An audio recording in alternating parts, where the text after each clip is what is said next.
Bibida si Lovie Poe sa first movie project ng film production ng aktres na Zest Lovie Productions.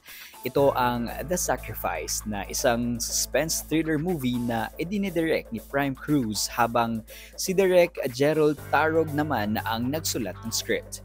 Isa pang batikang direktor ang kasali sa pelikulang ito, si Lav Diaz, ngunit bilang aktor.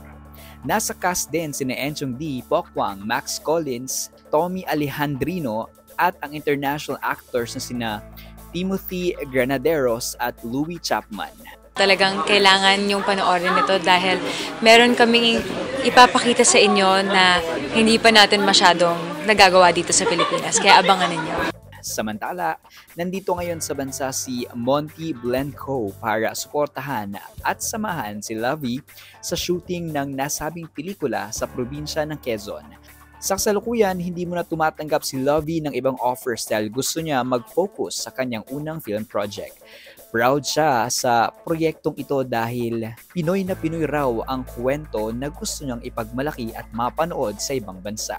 Because we were thinking about how to show Filipino stories, and I think it's nice to go back to our roots and just showcase our rich culture. We got presented with a good script, and we were so excited to just basically execute it and bring it to life. Sabi naman ni Direk Lav, nagustuhan niya ang script at napag-usapan lang nila ito ng line producer nang magkape sila.